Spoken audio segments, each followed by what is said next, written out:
Mes amis, vous m'avez aidé à rester contente et heureuse pendant cette période douloureuse. Nous nous sommes beaucoup entraidés en créant des moments de vraie gaieté et ignorant des nouvelles miséreuses. Mes amis, je serais perdue sans vous. Avec votre aide, je suis bien persuadée d'avoir espoir et d'être songeuse d'une vie qui va être moins affreuse. Nous rêvons tous de liberté. Mes amis, je serais perdue sans vous.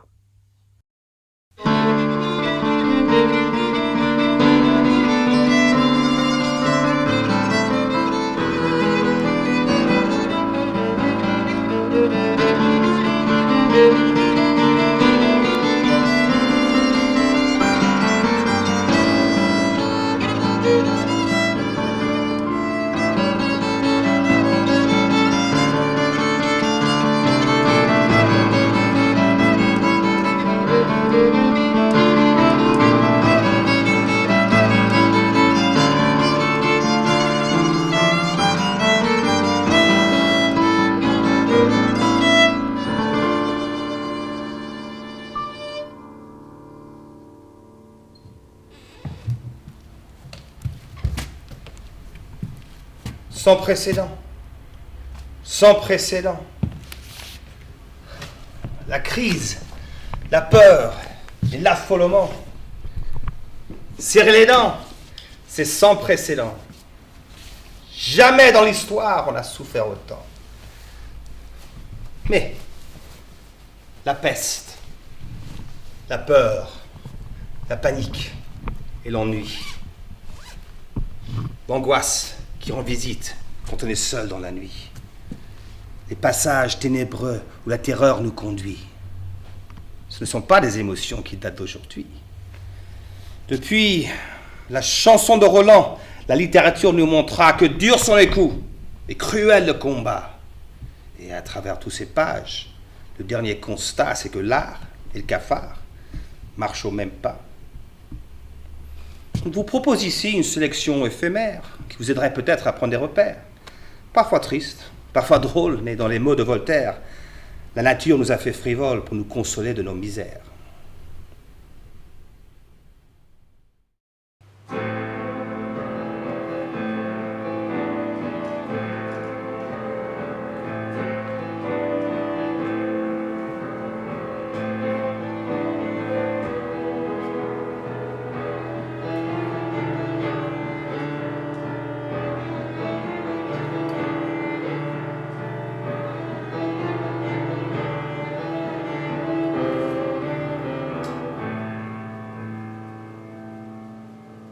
Dans la rue, un pas retentit. Le clocher n'a qu'un seul battant. Où va-t-il? Le promeneur qui s'approche lentement et s'arrête par instant. Le voilà devant la maison. J'entends son souffle derrière la porte.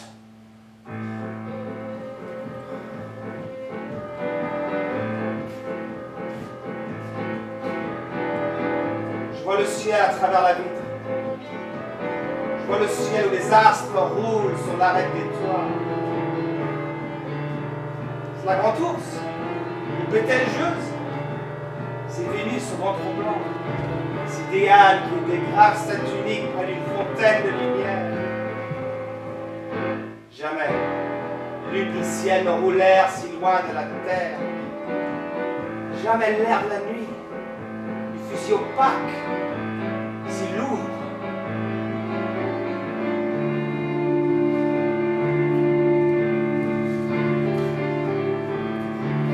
Je pèse contre ma porte, qui résiste.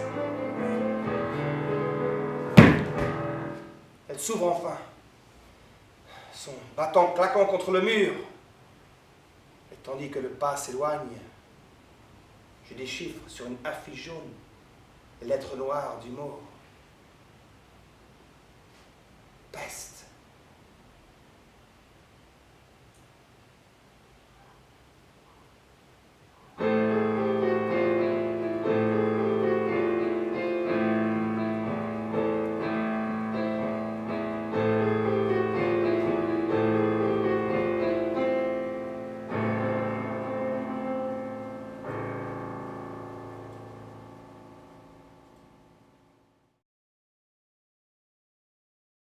Dans un petit village, près de chez vous, où en temps normal, le train lent de l'habitude est quelquefois un peu déraillé par de tels faits divers exaltants, comme celui de chat de la ménagère, mystérieusement disparu.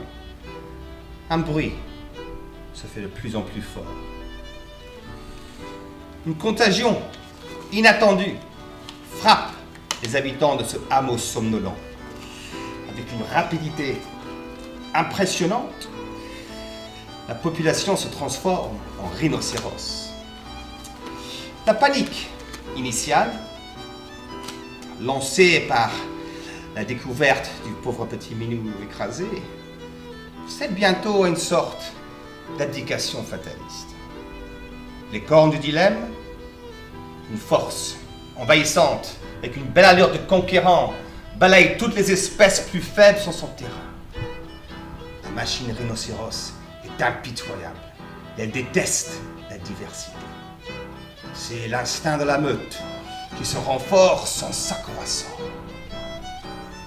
L'affreuse figure devient alors de plus en plus attirante. Faut mieux être du bon côté.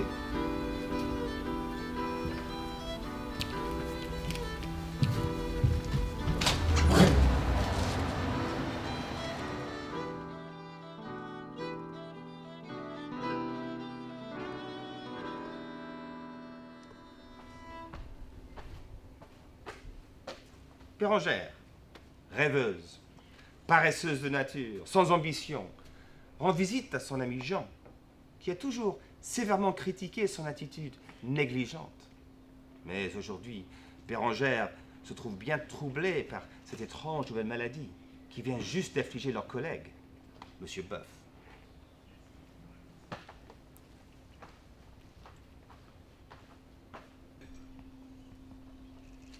Vous vous trompez, mon cher Jean. C'est un ménage très uni, au contraire. Bah, très unis, vous en êtes sûr? Très uni. La preuve, c'est que la Boeuf semaine dernière... avait sa vie personnelle. Il s'était réservé un coin secret. Dans le fond de son cœur. Je ne devrais pas vous faire parler, hein. Ça a l'air de vous faire mal. Ah, ça me dégage. Au contraire. Laissez-moi appeler le médecin, tout de même, je vous en prie. Je vous l'interdis. Absolument. Je n'aime pas les gens têtus.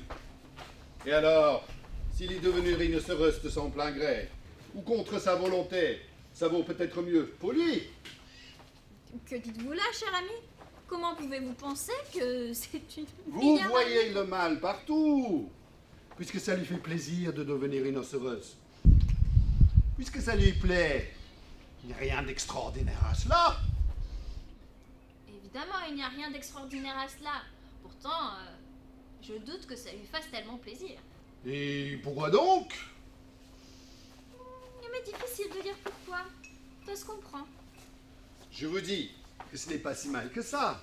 Après tout, les rhinocéros sont des créatures comme nous, qui ont droit à la vie au même titre que nous. À condition qu'elles ne détruisent pas la nôtre. Enfin, vous rendez-vous compte de la différence de mentalité? Pensez-vous que le vôtre soit préférable? Tout de même, nous avons notre morale à nous, que je juge incompatible avec celle de ces animaux. La morale. Parlons-en de la morale. Elle est belle, la morale. J'en ai assez de la morale. Il faut dépasser la morale. Et que mettriez-vous à la place? Ah, la nature. La nature. La nature a ses lois. La morale est antinaturelle.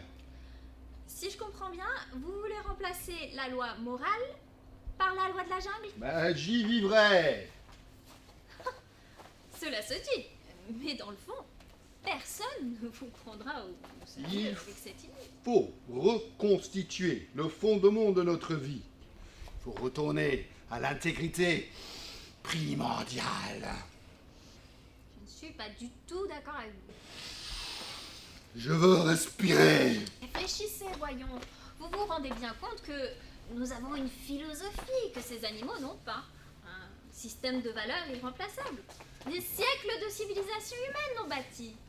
Démolissons tout cela, on s'en portera mieux. Je ne vous prends pas au sérieux. Vous plaisantez? Vous faites de la poésie? savais pas que vous étiez poète. Ah, Je vous connais trop bien pour croire que c'est là votre pensée profonde. Car, vous le savez aussi bien que moi, l'homme est un... l'homme! Ne prononcez plus ce mot. Je veux dire, l'être humain, l'humanisme. L'humanisme est périmé. Vous êtes une vieille sentimentale ridicule. Enfin, tout de même, l'esprit. Des clichés. Vous me racontez des bêtises. Des bêtises. Absolument. Je suis étonnée de vous entendre dire cela, hein, mon cher Jean. Enfin, perdez-vous la tête? Aimeriez-vous être rhinocéros? Pourquoi pas? Ce n'est pas vos préjugés.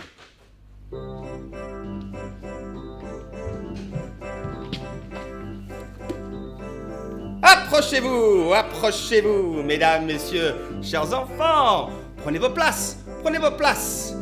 Vous avez ici les places les plus privilégiées pour ce spectacle exceptionnel et inédit, du jamais vu, du sans précédent. Émerveillez-vous, mesdames, messieurs, devant ces créatures étonnantes, extraordinaires, exotiques. Et faites attention, mesdames, messieurs, car ce ne sera pas toujours une partie de plaisir. Préparez-vous pour un voyage vertigineux.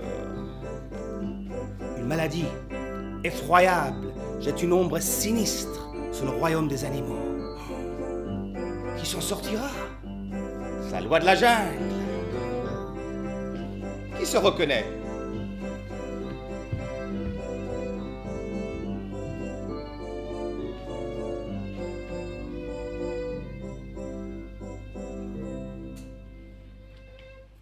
Un mal qui répand la terreur, mal que le ciel en sa fureur inventa pour punir les crimes de la terre. La peste, puisqu'il faut l'appeler par son nom, capable d'enrichir en un jour l'Achéron, faisait aux animaux la guerre. Ils ne mouraient pas tous, mais tous étaient frappés. On n'en voyait point d'occupés à chercher le soutien d'une mourante vie. Nul mets n'excitait leur envie, ni loup ni renard n'épiaient la douce et l'innocente proie. Les tourterelles se fuyaient. Plus d'amour, partant, plus de joie.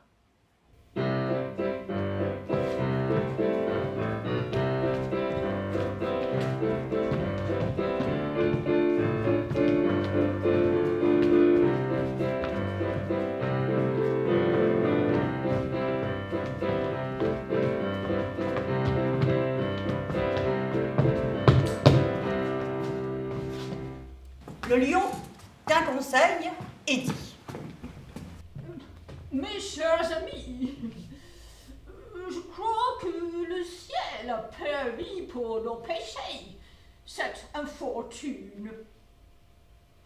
Que le plus coupable de nous se sacrifie au trait du céleste courroux.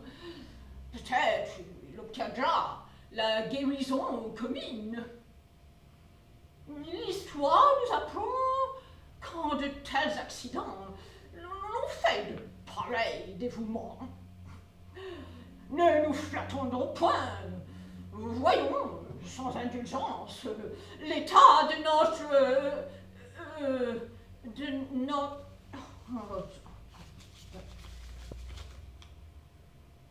conscience.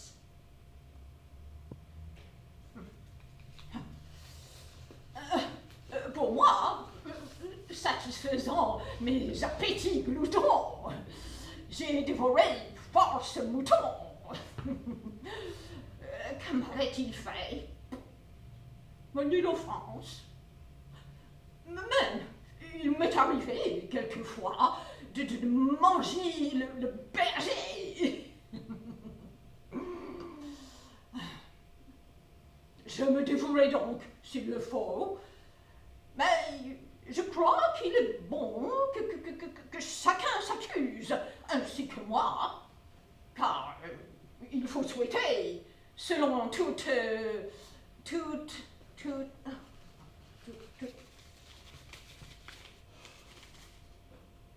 justice,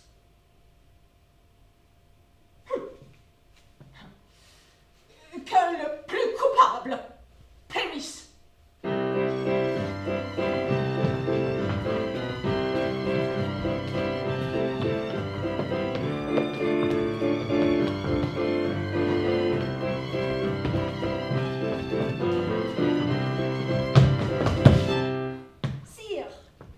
renard.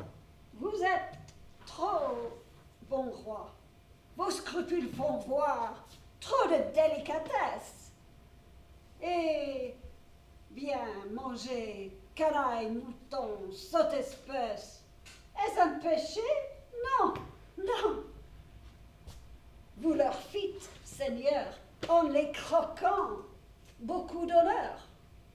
Et quant au berger, l'on peut dire qu'il était digne de tout mot, étant de ces gens-là qui, sur les animaux, se font un chimérique empire. Ainsi dit le renard, et flatteur d'applaudir. On n'osa trop approfondir du tigre ni de l'ours, ni des autres puissances, les moins pardonnables offenses. Tous les gens querelleurs, jusqu'au moindre matin, aux yeux de chacun étaient de petits saints.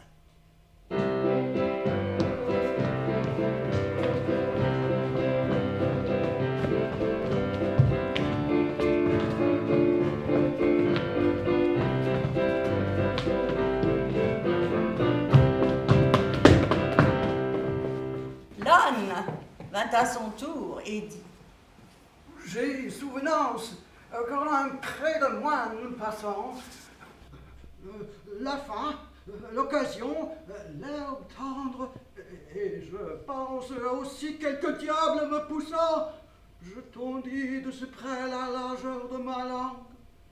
Je n'en avais nul droit, puisqu'il faut parler net. À ces mots, on cria « Harou » sur le boudet. Un loup quelque peu clair prouva par sa harangue qu'il fallait dévorer ce maudit animal, ce pelé, ce galeux devenait tout leur mal. Oh, sa pégadille fut jugée un cas pendable. Manger l'herbe d'autrui, mais quel crime abominable! Rien que la mort n'était capable d'expier ce forfait. On le lui fit bien voir. Selon que vous saurez, puissant ou misérable, les jugements de cour vous rendront blanc ou noir.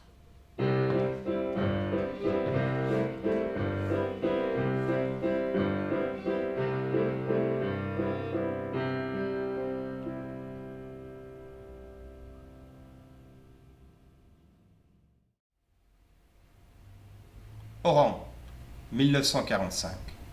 Ville portuaire dans la mer Méditerranée durant la période de l'Algérie française. Une maladie attaque les rats de la ville.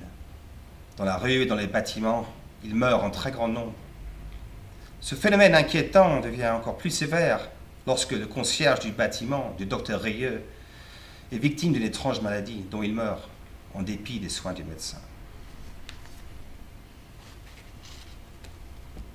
La mort du concierge, il est possible de le dire, marque à la fin de cette période, remplie de signes déconcertants, et le début d'une autre, relativement plus difficile, où la surprise des premiers temps se transforma peu à peu en panique. Nos concitoyens, ils s'en rendaient compte désormais, n'avaient jamais pensé que notre petite ville pût devenir un lieu particulièrement désigné pour que les rats y meurent au soleil ou que les concierges y périssent de maladies bizarres. De ce point de vue, ils se trouvaient en somme dans l'erreur, et leurs idées étaient à réviser. Si tout s'était arrêté là, les habitudes, sans doute, l'eussent emporté. Le mot de peste venait d'être prononcé pour la première fois. À ce point du récit qui laisse Bernard-Rieux derrière sa fenêtre, on permettra au narrateur de justifier l'incertitude et la surprise du docteur, puisque, avec des nuances, ces réactions furent celles de la plupart de nos concitoyens. Les fléaux, en effet, sont une chose commune. Mais on croit difficilement aux fléaux lorsqu'ils vous tombent sur la tête. Il y a eu dans le monde autant de peste que de guerre. Et pourtant, peste et guerre trouvent les gens toujours aussi dépourvus. Le docteur Rieux était dépourvu, comme l'étaient nos concitoyens. Et c'est ainsi qu'il faut comprendre ces hésitations. C'est ainsi qu'il faut comprendre aussi qu'il fut partagé entre l'inquiétude et la confiance. Quand une guerre éclate, les gens disent « ça ne durera pas, c'est trop bête ». Et sans doute, Une guerre est certainement trop bête. Mais cela ne l'empêche pas de durer. La bêtise insiste toujours. On s'en apercevrait si on ne pensait pas toujours à soi. Nos concitoyens, à cet égard, étaient comme les autres. Ils pensaient à eux-mêmes. Autrement dit, ils étaient humanistes. Ils ne croyaient pas au fléau. Le fléau n'est pas à la mesure de l'homme. On se dit donc que le fléau est irréel. C'est un mauvais rêve qui va passer. Mais il ne passe pas toujours. Et de mauvais rêves en mauvais rêves, ce sont les hommes qui passent. Et les humanistes en premier lieu, parce qu'ils n'ont pas pris leurs précautions. Nos concitoyens, à cet égard, n'étaient pas plus coupables que d'autres. Ils oubliaient d'être modestes, voilà tout. Ils pensaient que tout était encore possible pour eux, ce qui imposait que les fléaux soient impossibles. Ils continuaient à faire des affaires, ils préparaient des voyages, et ils avaient des opinions. Comment auraient-ils pensé à la peste, qui supprime l'avenir, les déplacements et les discussions? Ils se croyaient libres. Et personne ne sera jamais libre tant qu'il y aura des fléaux. C'était la peste. Mais, bien entendu, le déclarer officiellement obligerait à prendre des mesures impitoyables. Quand un microbe est capable en 4 jours de temps de quadrupler le volume et la rate, de donner au ganglion mésentérique le volume d'une orange et la consistance de la bouillie, il n'autorise justement pas d'hésitation. Les foyers d'infection sont en extension croissante. À l'allure où elle se répand, si elle n'est pas stoppée, la maladie risque de tuer la moitié de la ville avant 2 mois.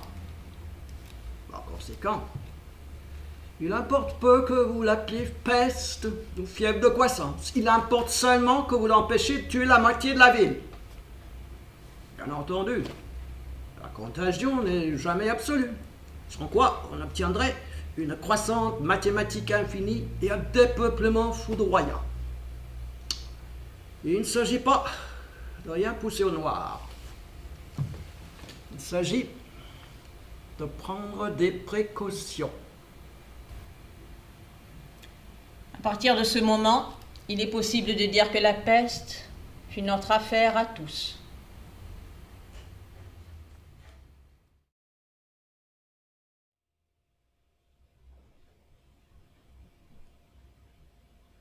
La main de Chloé, tiède et confiante, était dans la main de Colin. Elle le regardait. Ses yeux clairs, un peu étonnés, le tenaient en repos. En bas de la plateforme, dans la chambre, il y avait des soucis qui s'amassaient, acharnés à s'étouffer les uns les autres.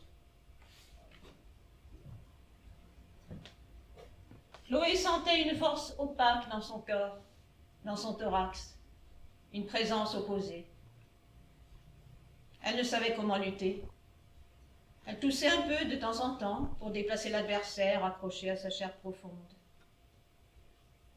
Il lui paraissait qu'en respirant profondément, elle se fût livrée vive à la rage terne de l'adversaire, à sa malignité insidieuse. Sa poitrine se soulevait à peine, et le contact des draps lisses sur ses jambes longues et nues mettait le calme dans ses mouvements. À côté d'elle, Colin, le dos un peu courbé, la regardait. La nuit venait, il se formait en cercle concentrique autour du petit noyau lumineux de la lampe, allumée au chevet du lit, prise dans le mur, enfermée par une plaque ronde de cristal dépoli. Mets-moi de la musique, mon Colin. Mets des airs que tu aimes. Ça va te fatiguer. Sa voix venait de très loin. Il avait mauvaise mine. Son cœur tenait toute la place dans sa poitrine. Il ne s'en rendait compte que maintenant. Non, je t'en prie.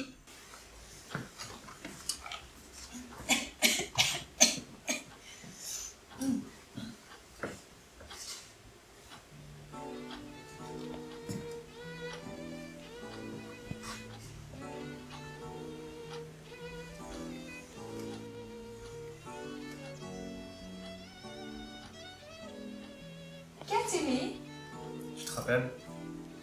Je me rappelle. Tu n'as pas mal? Je n'ai pas très mal. À l'endroit où les fleuves se jettent dans la mer, on trouve une barre difficile à franchir et de grands remous écumeux où dansent les épaves. Entre la nuit du dehors et la lumière de la lampe, les souvenirs refluaient de l'obscurité, se heurtaient à la clarté, puis, tantôt immergés, tantôt apparents, entre leur ventre blanc et leur dos argenté. Viens t'asseoir près de moi. Tu n'es pas fâché Pourquoi fâché? d'avoir une femme si bête? J'ai rappelé ton bras, Mathieu. Tu vas prendre le train. Je n'ai pas froid. Écoute les disques. Les coins de la chambre s'arrondissaient et se modifiaient au gré de la musique. Colin et Chloé reposaient maintenant au centre d'une sphère. Qu'est-ce que c'était? T'es debout, tu es debout. C'est ce que je pensais. Comment le docteur va-t-il pouvoir entrer dans notre chambre avec la forme qu'elle a?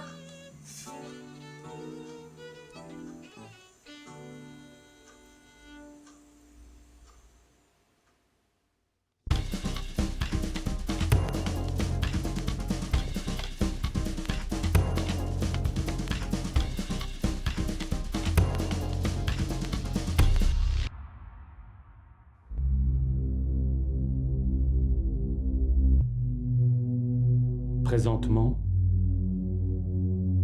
la solitude est une fake news.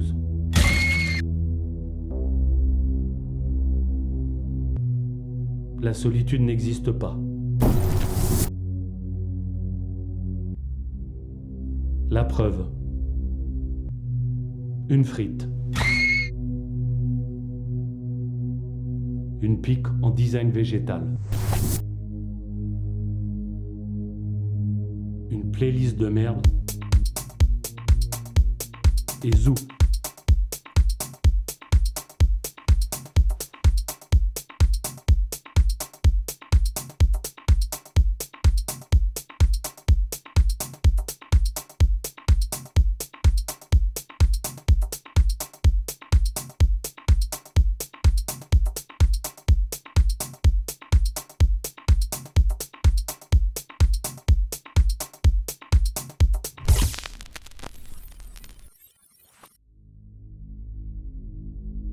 Et voilà.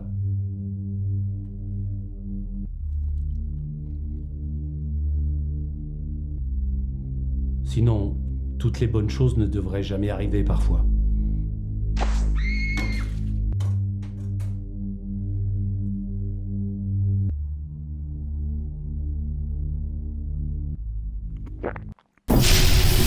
Prochainement adopter des jumeaux geeks ou nerds alors.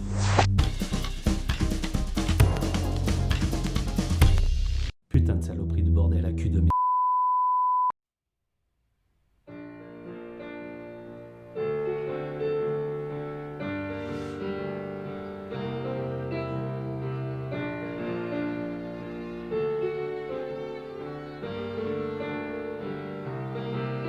Il y a des jours comme ça, on est tout morose, on bafouille, on traîne, on rêve, on languit, on se dit voyons voir. J'ai envie de quelque chose, et on ne sait pas quoi. Alors on s'ennuie, on est mou partout, on n'a pas de réflexe. J'ai faim, j'ai pas faim, j'ai froid, non j'ai chaud. Et pendant des heures, on est là perplexe. 5000 sur le ventre, 5000 sur le dos.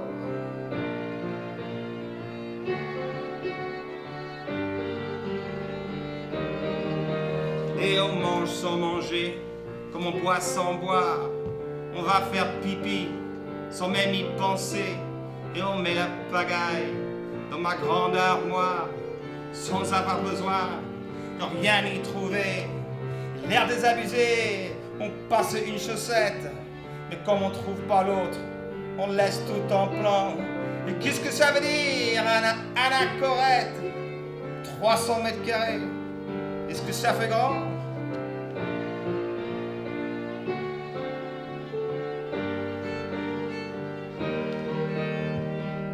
On va sur le balcon, la rue, les gens passent, on crache un peu dessus, pas méchamment. Puis on lève le nez, on regarde l'espace.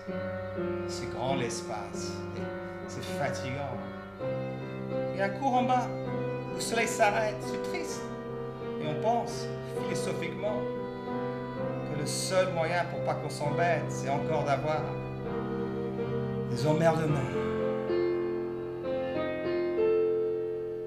Il y a des jours comme ça, on est tout morose, on bafoue et on traîne, on rêve, on languit, on se dit voyons voir, j'ai envie de quelque chose, mais on ne sait pas quoi. Alors on s'ennuie, on est mou partout, on n'a pas de réflexe, j'ai faim, j'ai pas faim, j'ai froid, non j'ai chaud, et pendant des heures, on est là perplexe, 5 minutes sur le ventre, 5 minutes sur le dos.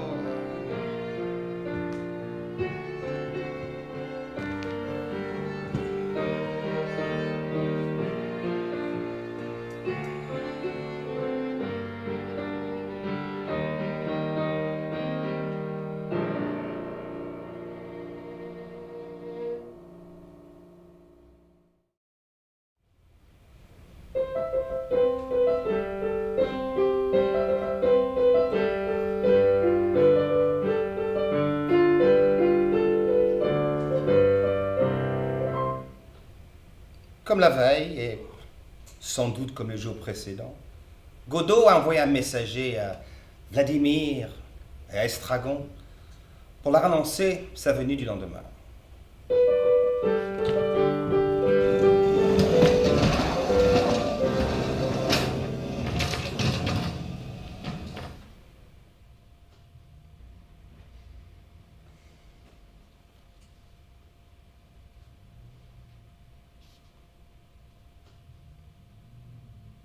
Qu'est-ce que tu as? Je n'ai rien. Moi, je m'en vais. Moi aussi.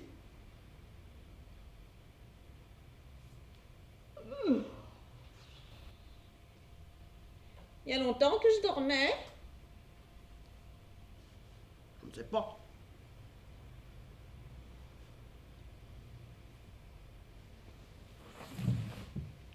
Où irons-nous? Pas loin. Si, allons-nous-en loin d'ici. On ne peut pas. Pourquoi? Il faut revenir demain. Pourquoi faire? Attendre Godot. C'est vrai.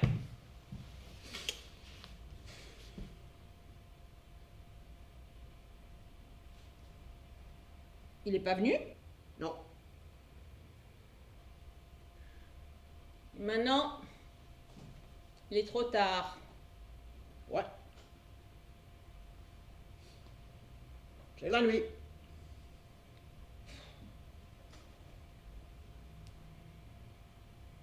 Et si on le laissait tomber? Hein? Si on le laissait tomber? Il nous punirait.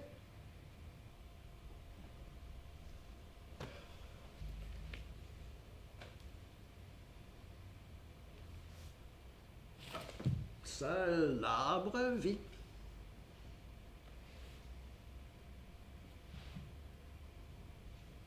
Qu'est-ce que c'est? C'est l'arbre. Non, mais quel genre? Je ne sais pas. Un sol.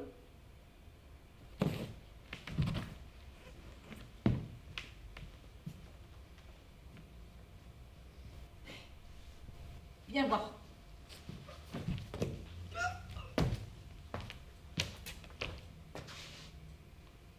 Et si on se pendait? Avec quoi? Tu n'as pas un bout de corde? Non. Bon, alors on peut pas.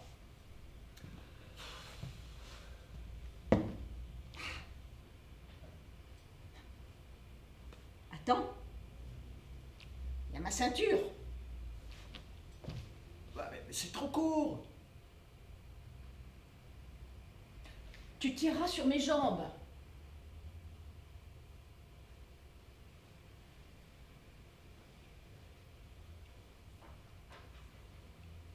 Et qui tirera sur les miennes? C'est vrai.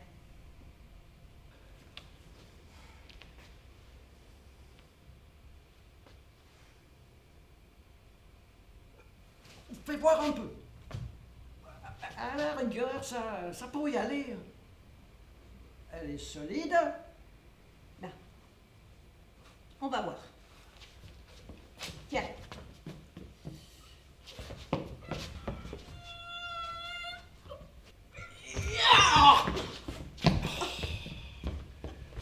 Elle ne vaut rien.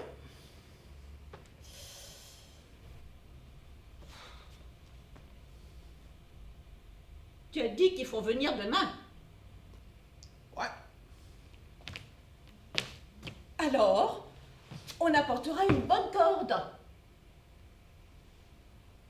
C'est ça.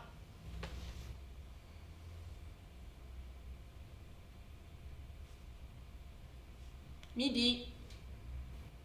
Ouais.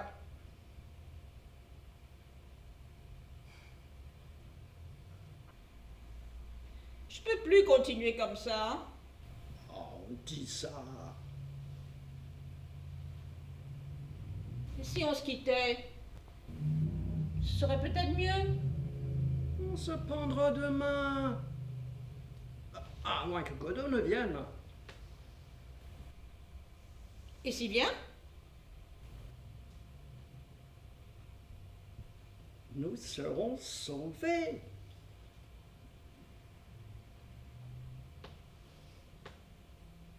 Alors on y va? Relève ton pantalon. Comment? Relève ton pantalon. Que j'enlève mon pantalon. Relève ton pantalon. C'est vrai.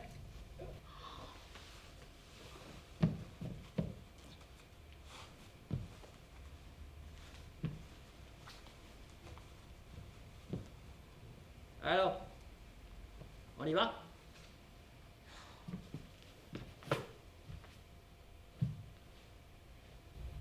Allons-y.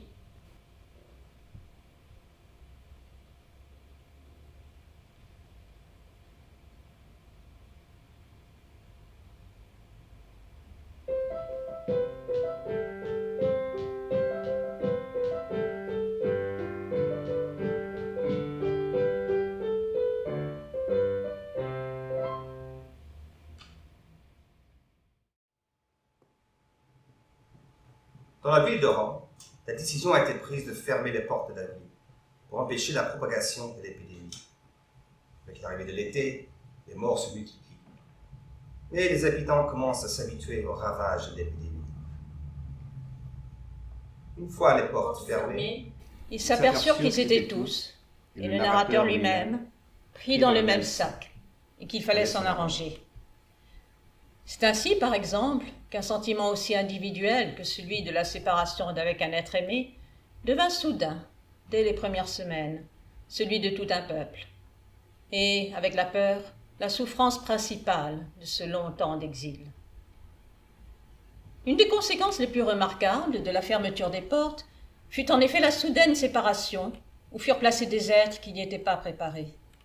Des mères et des enfants, des époux, des amants qui avaient cru procéder, quelques jours auparavant, à une séparation temporaire, qui s'étaient embrassés sur le quai de notre gare avec 2 ou 3 recommandations, certains de se revoir quelques jours ou quelques semaines plus tard, enfoncés dans la stupide confiance humaine, à peine distraits par ce départ de leurs habitudes quotidiennes, se virent d'un seul coup éloignés sans recours, empêchés de se rejoindre ou de communiquer. Malgré ces spectacles inaccoutumés, les concitoyens avaient apparemment du mal à comprendre ce qui leur arrivait. Il y avait des sentiments communs, comme la solitude, la peur. Mais on continuait aussi de mettre au premier plan ses préoccupations personnelles. Personne n'avait encore accepté réellement la maladie. La plupart étaient sensibles à ce qui dérangeait leur habitude ou atteignait leurs intérêts. Ils en étaient agacés ou irrités. Ce ne sont pas là les sentiments qu'on puisse opposer à la peste. Leur première réaction, par exemple, fut d'incriminer l'administration. En effet, l'annonce que la 3e semaine de peste avait compté 302 morts ne parlait pas à l'imagination. D'une part, tous peut-être n'étaient pas morts de la peste. Et d'autre part, personne en ville ne savait combien, en temps ordinaire, il mourait de gens par semaine. La ville avait 200 000 habitants. On ignorait si cette proportion de décès était normale. C'est même le genre de précision dont on ne se préoccupe jamais, malgré l'intérêt évident qu'elle présente. Le public manquait, en quelque sorte, de points de comparaison.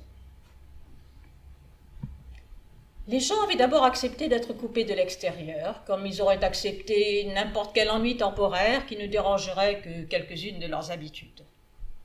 Mais, soudain conscients d'une sorte de séquestration, sous le couvercle du ciel où l'été commençait de grésiller, ils sentaient confusément que cette réclusion menaçait toute leur vie. Et le soir venu, l'énergie qu'ils retrouvaient avec la fraîcheur les jetait parfois vers des actes désespérés. Tout d'abord, et que ce soit ou non par l'effet d'une coïncidence, c'est à partir de ce dimanche qu'il y eut dans notre ville une sorte de peur assez générale et assez profonde pour qu'on pût soupçonner que nos concitoyens avaient vraiment commencé à prendre conscience de leur situation. De ce point de vue, l'atmosphère dans notre ville fut un peu modifiée. Mais en vérité, le changement était-il dans l'atmosphère ou bien dans les cœurs?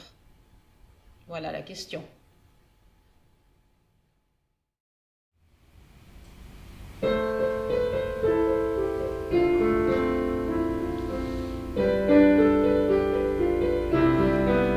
Il a mis le café dans la tasse.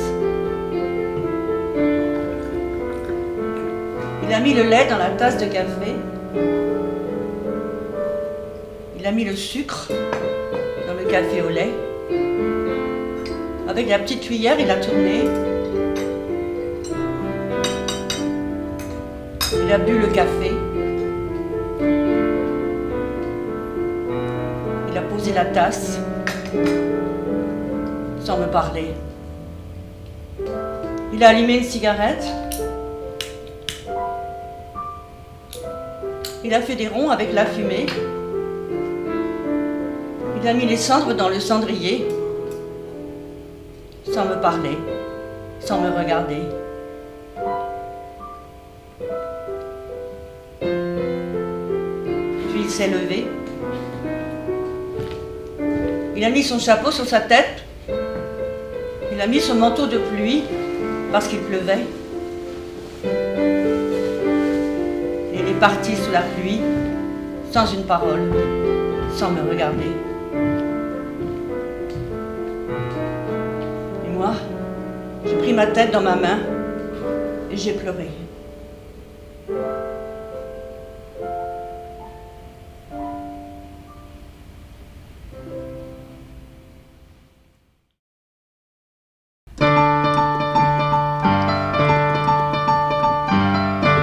Mesdames, Messieurs, chers téléspectateurs, bonsoir et bienvenue.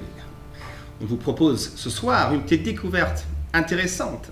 On ne sait jusqu'à présent de quelle source, mais un clip inédit et auparavant jamais vu a été mis à jour concernant l'affaire Blache, l'assassinat il y a quelques années d'un ex-employé d'une maison de papeterie à Orléans. Pour leur émission Le Monde et moi, Sacré TV avait proposé une sorte de reality show, un exposé révélateur sur les dures réalités que confrontent de nos jours les chômeurs dépassant la cinquantaine. Dans cet entretien que vous allez voir, une journaliste tente d'évaluer si un certain M. Delisle est convenable pour leur émission, avec le prix ultime d'être une star de la télévision. La notoriété, l'estime de soi, un sentiment de valeur, tout est promis à M. Delisle. Mais M. Delisle avait un rival. L'autre candidat pour l'émission, M. Blash, est trouvé tué par revolver 2 jours avant le tournage de l'émission. Le tueur n'a pas encore été retrouvé.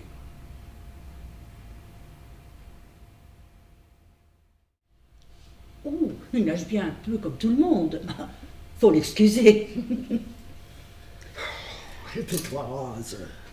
À force de vivre comme nous vivons, repliés sur nous-mêmes, sans voir personne, depuis toutes ces années, vous ne pouvez pas comprendre. Ça se perd l'habitude de s'entretenir. Ah, c'est comme sa chaîne.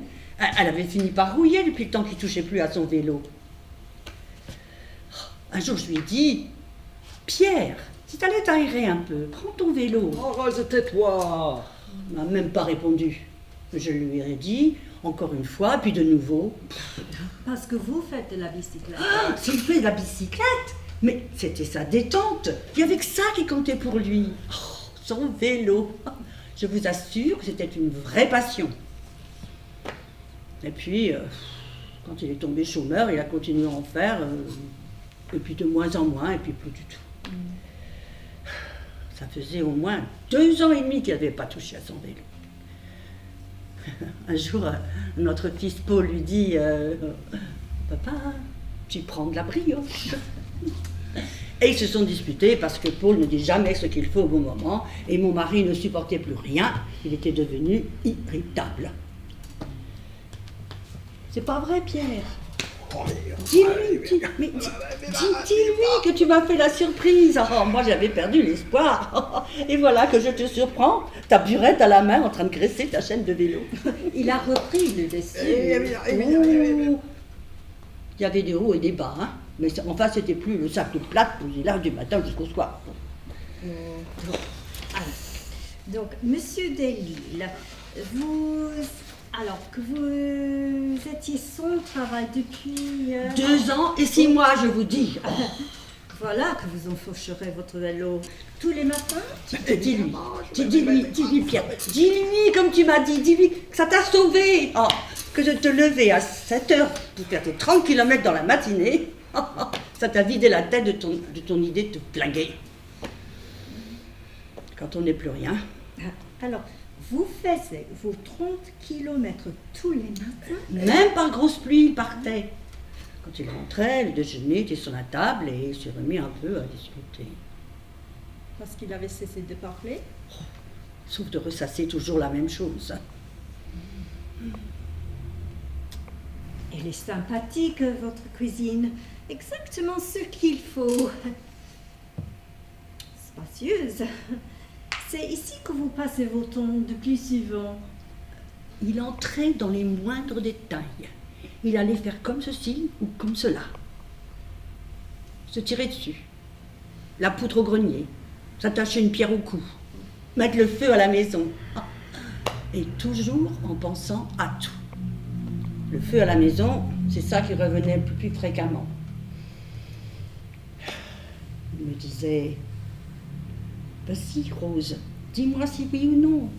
Réfléchis, je t'oblige pas. Restez dedans, avec lui. Ah, Pierre, si tu fais ça, puis c'est fini. Peut-être bien au contraire, Monsieur Delisle. Pardon si tout ceci remue des choses pénibles pour vous. Mais peut-être qu'au contraire, pour vous, tout commence.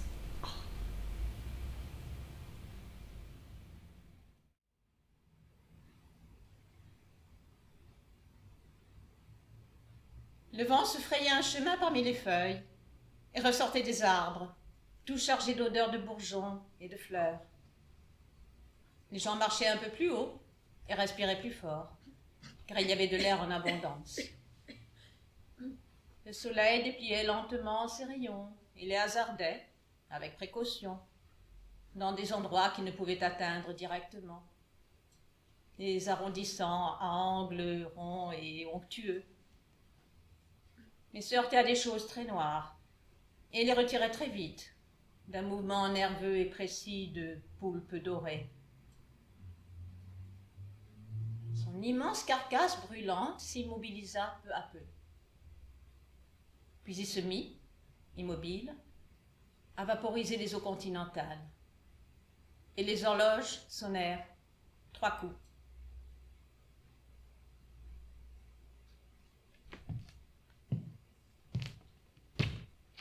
Colin lisait une histoire à Chloé. C'était une histoire d'amour, et ça finissait bien. En ce moment, le héros et l'héroïne s'écrivaient des lettres. Pourquoi c'est si lent? Ça va bien plus vite d'habitude. Tu as l'habitude de ces choses-là, toi? Non, j'ai pas l'habitude, mais il me semble... Tu as raison, ma Chloé. C'est l'heure de prendre une de tes pilules? C'est très désagréable. Est-ce que je suis forcée? Je crois, oui. C'est ce soir que tu vas voir le médecin chez lui. Il saura enfin ce que tu as. Pour l'instant, il faut les prendre. Après, il te donnera peut-être autre chose. C'est horrible. Il faut être raisonnable. C'est comme si 2 bêtes se battaient dans ma poitrine quand j'en prends une. Et puis, c'est pas vrai. Il ne faut pas être raisonnable. Il vaut mieux pas. Mais quelquefois, il faut. Elles ont une sale couleur. Et elles sentent mauvais. Elles sont des arbres, je le reconnais. Mais il faut les prendre. Regarde, elles remuent toutes seules et puis elles sont à moitié transparentes et ça vit sûrement à l'intérieur. Sûrement. Dans l'eau que tu bois après, ça ne vit pas longtemps. C'est dégueulasse ce que tu dis. C'est peut-être un poisson. Alors ça te fortifiera. Prends-la, ma Chloé, tu seras gentille. Je veux bien, mais alors tu m'embrasseras. Sûr? Tu n'es pas dégoûté d'embrasser un vilain mari comme moi? C'est vrai que tu n'es pas beau. C'est pas ma faute. Je dors pas assez. Mon Colin, embrasse-moi. Je suis très vilaine. Donne-moi 2 pilules. 2, tu es folle? Une seule.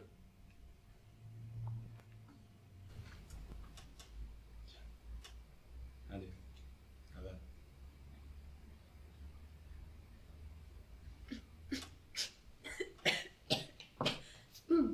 Ça y est. Ça va recommencer. Calme.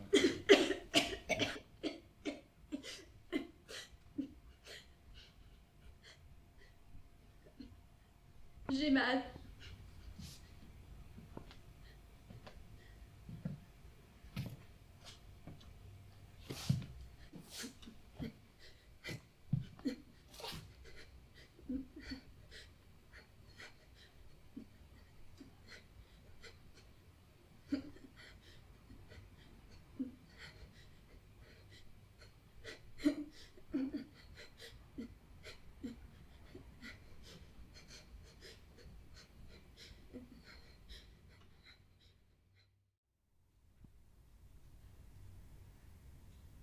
La chose qui attendait s'est alertée. Elle a fondu sur moi. Elle se coule en moi, j'en suis plein. Ce n'est rien la chose. C'est moi. L'existence. Libérée, dégagée, reflue sur moi. J'existe. J'existe. C'est doux. Si doux. Si lent et léger. On dirait que ça tient en l'air tout seul. Ça remue. Ce sont des effleurements partout qui se fondent et s'évanouissent. Tout doux, tout doux.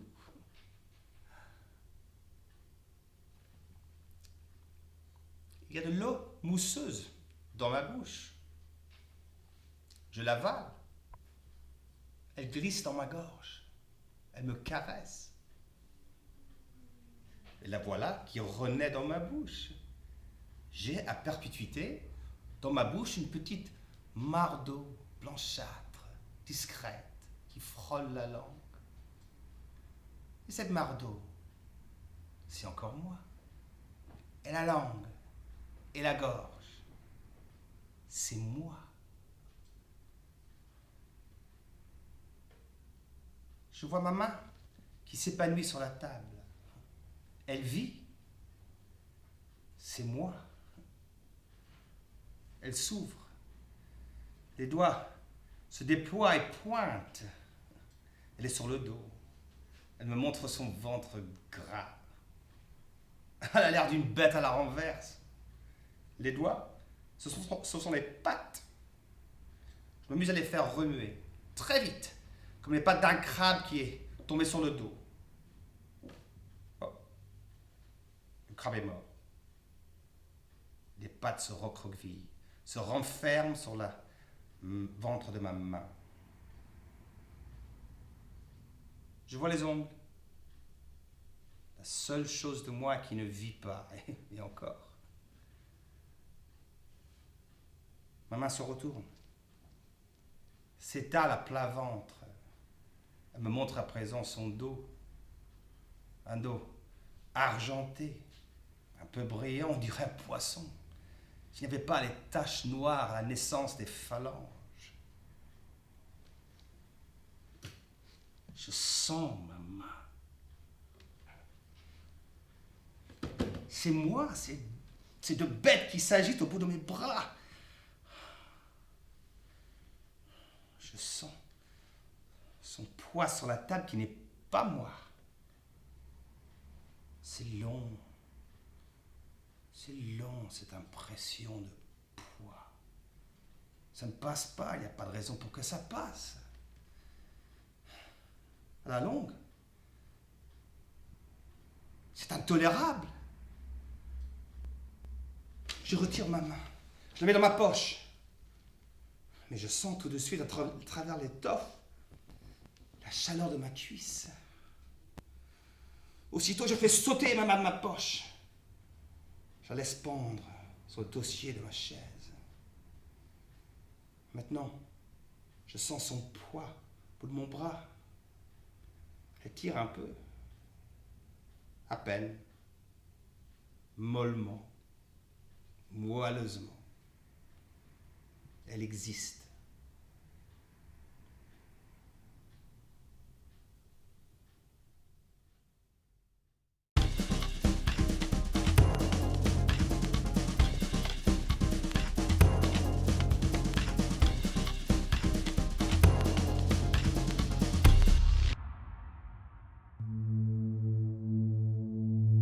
Présentement, j'encourage la théorie complotiste de l'ennui. L'ennui, c'est plat comme la terre.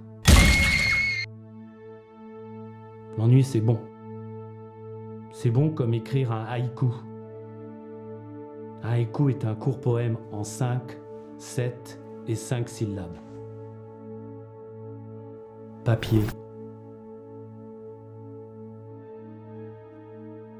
Crayon.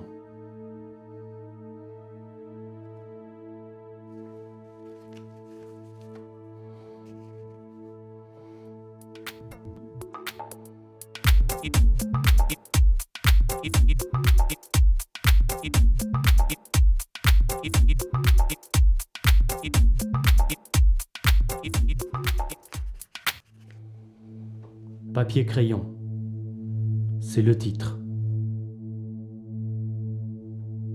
Finir mon poème par un mot très ennuyant. Papier-crayon.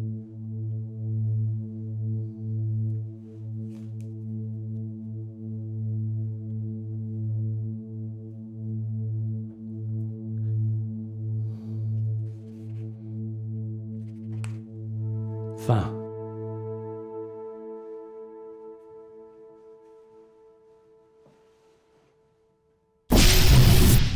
Prochainement, faites un TikTok chez Poutine. Putain de saloperie de bordel à cul de merde.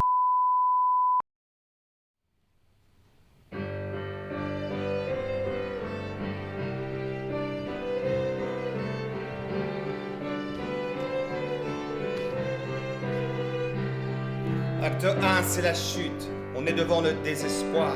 Naufragé, au milieu d'une mer noire. Si la sagesse est fille de l'expérience, on ne peut pas se moquer de la nature sans qu'il y ait des conséquences.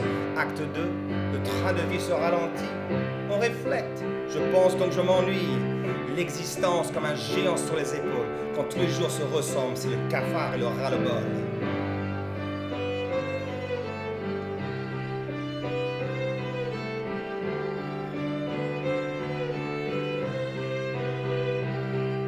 Voilà, arrivé à l'acte 3, une lueur d'espoir, c'est toi qui décideras. Avec un peu de volonté, peut-être qu'on y arrivera. C'est la planète qui proteste, il faut arrêter la peste, c'est toi qui décideras.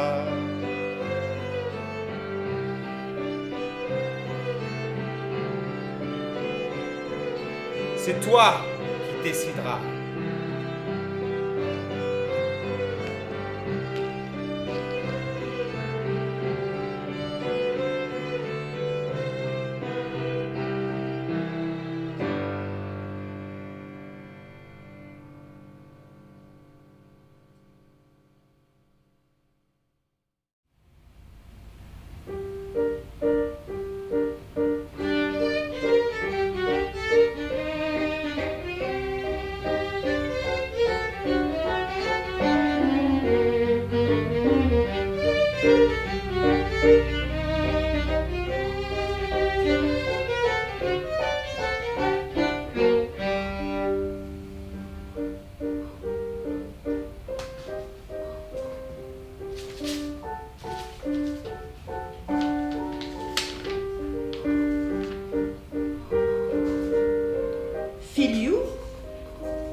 Guéri, je ne vous vois que des choses très belles, de somptueuses fleurs toujours fleuries, des paysages qui toujours se renouvellent, des couchers de soleil miraculeux, des villes pleines de palais blancs, de ponts, de campaniles et de lumières scintillantes, des visages très beaux, très gais, des danses comme dans ces ballets auxquels je pense, interprétés par Jean Borlin.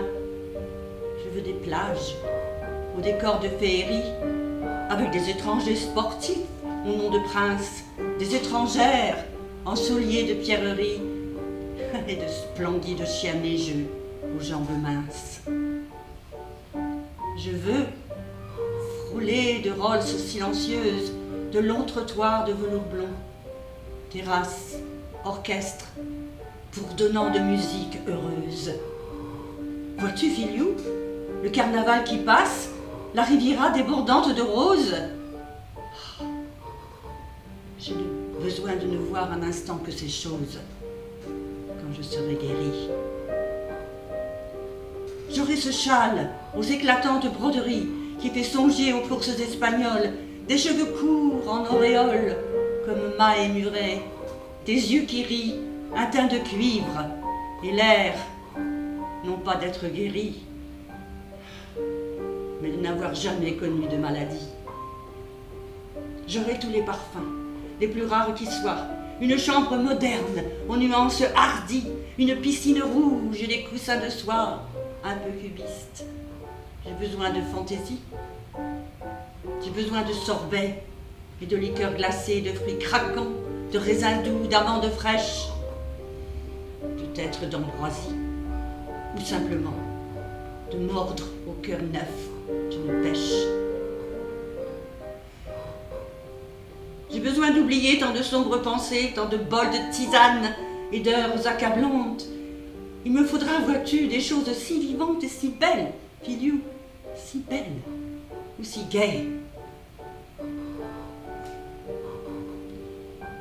Nul ne sait à quel point nous sommes fatigués, toutes deux, de ce gris de tapisserie, de l'armoire immobile et de ce noir baie que le laurier nous tend derrière la fenêtre. Tant de voyages, dit, de pays à connaître, de choses qu'on rêvait, qui pourront être quand je serai guérie.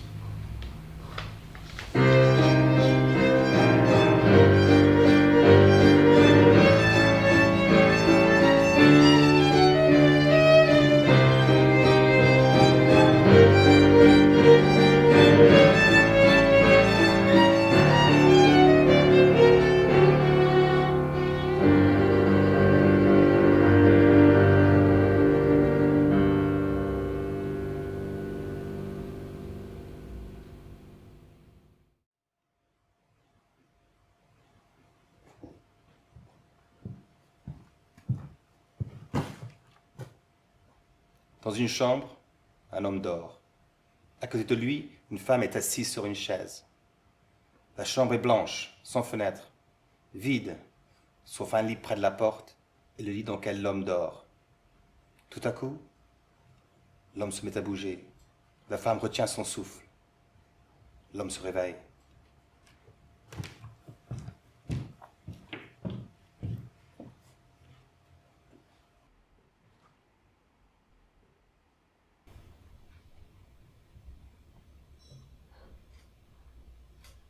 Un miracle! Quoi? Où suis-je? Oh, Liu, mon frère! Les miracles sont réels! Même si le monde brûle, même si le monde tombe dans l'enfer, ça m'est égal! Tu es en vie! Et je suis contente parce que tu es avec moi. Où sommes-nous? L'hôpital! Tu as été dans un coma depuis 2 semaines. Tu t'es battu contre papa afin de me défendre, tu te rappelles? Il est parti, mais tu étais gravement blessé. J'ai appris l'hôpital, ils t'ont apporté ici. Enfin, le connard est parti. Oh, Liu! Ben, c'est vrai, Aïda. Il n'a jamais été un bon père. Pareil avec maman. Elle buvait, et puis il est parti avec son amant. Tous les deux sont inutiles. Oui, je suis d'accord. Qu'est-ce qui s'est passé alors que je dormais? Oh, Liu, c'est horrible. Le monde est en feu. En feu? Un gaz bleu est apparu il y a 4 jours. C'était très mystérieux. Les gens ne faisaient pas attention. Et puis, les enfants et les animaux commençaient à mourir. Nous sommes tous en confinement maintenant. Personne ne veut mourir. Et la situation est triste parce que tu es réveillé, mais les infirmières ne peuvent pas vérifier si tout va bien pour toi. J'y crois pas. C'est quoi ce gaz? Personne ne sait. Le gouvernement pense que c'est une attaque par un autre pays. Peut-être le début d'une guerre. Non. Avant le confinement, j'ai supplié aux infirmières de nous donner cette chambre spéciale. Elles ont accepté. Elles nous ont donné une chambre en sous-sol. L'air ici-bas est artificiel. J'ai peur à vous. Je suis ravie que tu sois réveillée. Je me suis sentie toute seule quand tout a commencé. La panique des gens, les cris, c'était horrible. Aïda, tu n'es pas seule. Nous sommes ensemble. Et quoi qu'il arrive, nous serons ensemble.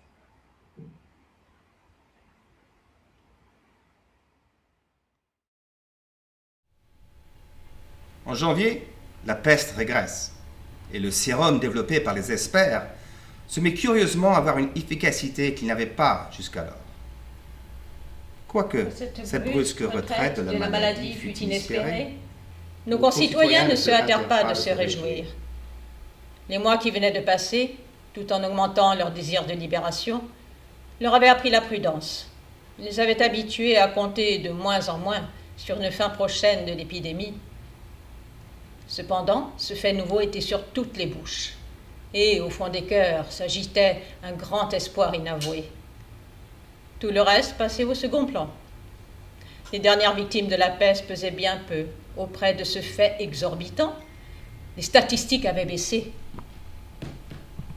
Un des signes que l'ère de la santé, sans être ouvertement espéré, était cependant attendu en secret, c'est que nos concitoyens parlèrent volontiers, dès ce moment, quoiqu'avec les airs de l'indifférence, de la façon dont la vie se réorganiserait après la peste. Tout le monde était d'accord pour penser que les commodités de la vie passée ne se retrouveraient pas d'un coup, et qu'il était plus facile de détruire que de reconstruire. On estimait simplement que le ravitaillement lui-même pourrait être un peu amélioré et que, de cette façon, on serait débarrassé du souci le plus pressant. Mais en fait, sous ces remarques anodines, un espoir insensé se débridait du même coup. et à tel point que nos concitoyens en prenaient parfois conscience, et affirmaient alors avec précipitation qu'en tout état de cause, la délivrance n'était pas pour le lendemain. Pour s'associer à l'allégresse générale, le préfet donna l'ordre de restituer l'éclairage du temps de la santé. Dans les rues illuminées, sous un ciel froid et pur, nos concitoyens se déversèrent alors en groupes bruyants et rieurs. Mais cette chronique ne pouvait pas être celle de la victoire définitive. Elle ne pouvait être que le témoignage de ce qu'il avait fallu accomplir et que, sans doute, devrait accomplir encore contre la terreur et son arme inlassable, malgré leur déchirement personnel. Tous les hommes qui, ne pouvant être des saints et refusant d'admettre les fléaux, s'efforcent cependant d'être des médecins. Écoutant en effet les cris d'allégresse qui montaient de la ville, Rieux se souvenait que cette allégresse était toujours menacée. Ce que cette foule en joie ignorait, et qu'on peut lire dans les livres, c'est que le bacille de la peste ne meurt ni ne disparaît jamais, qui peut rester pendant des dizaines d'années endormi dans les meubles et le linge, qui peut patienter dans les chambres, les caves, les malles, les mouchoirs, les paperasses, et que peut-être le moment viendrait où, pour le malheur et l'enseignement des hommes, la peste réveillerait ses rats et les enverrait mourir dans une cité heureuse.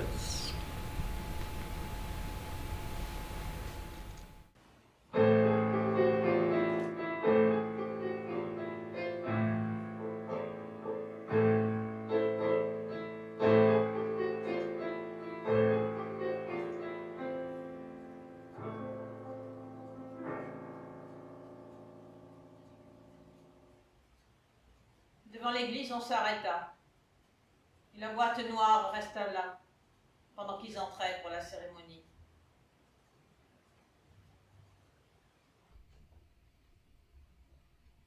Pourquoi est-ce que Chloé est morte? Je n'ai aucune responsabilité là-dedans. Qui est-ce que cela regarde? Pas nous, en tout cas. Je vous ai invité à mon mariage. Ouais. C'était réussi. Je me suis bien amusé. Pourquoi n'avez-vous pas donné plus d'argent cette fois-ci? Je n'en ai plus. Puis ce n'est plus mon mariage cette fois-ci. Ouais. C'est très différent. Cette fois, Chloé est morte. Et je n'aime pas l'idée de cette boîte noire. Pourquoi l'avez-vous fait mourir? Oh, insistez pas. Elle était si douce. Jamais elle n'a fait le mal.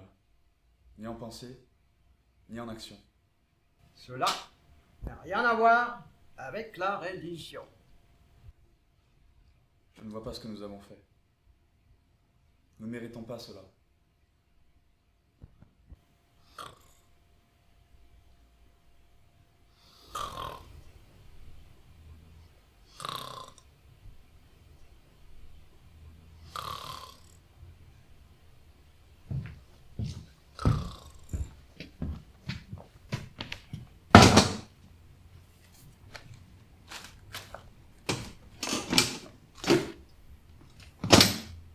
La cérémonie était finie.